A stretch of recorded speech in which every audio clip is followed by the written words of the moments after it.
So you may have seen from some of my other videos that I'm a huge Final Fantasy fan.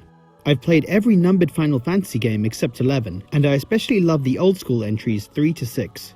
I've been excited about Romancing Saga 2 coming to Vita for so long. I gave up on it coming to Vita a while ago, so I was super happy when it was released so suddenly for my favourite handheld. But, and it's a big but, this is a remaster of a game that's more than 2 decades old, and it's got all the old systems and style of RPGs from that era, which can be charming but also undeniably dated.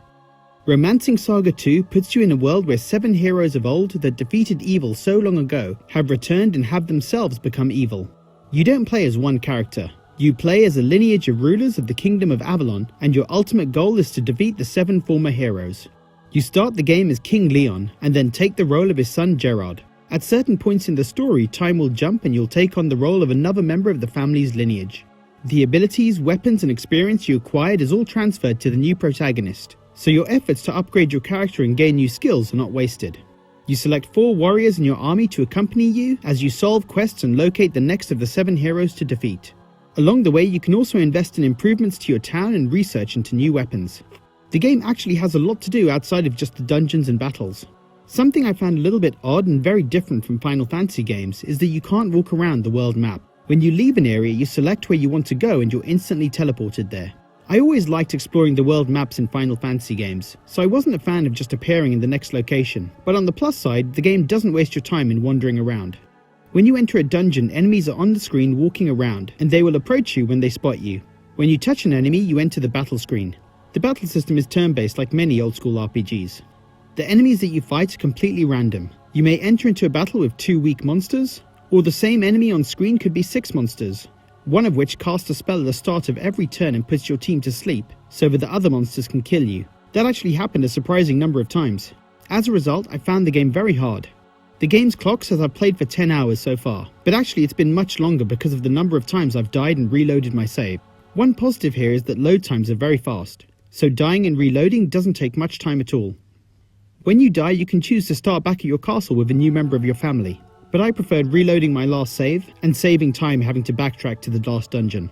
I did get frustrated at points with the enemy difficulty, and also that they return to a room when you leave it and come back. There was a level where I was in a building with multiple rooms coming off the main room.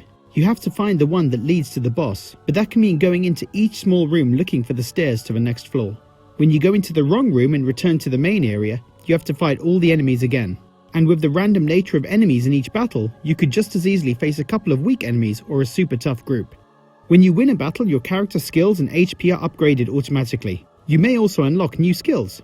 You earn tech points, which are like experience points, but the game doesn't tell you how many tech points you need to level up, so leveling up can feel kind of random and unexpected. The game is generally quite vague in explaining things. Another example is equipment. You may find a piece of armor or a ring in a dungeon, but the game doesn't tell you what the item does. You can go to a storage room in your castle and that tells you the item's attributes. But when you're in a dungeon, your inventory screen doesn't tell you anything. At one point I was fighting a really tough enemy which used electricity spells. I had an item that nullified electricity damage, but I didn't even know.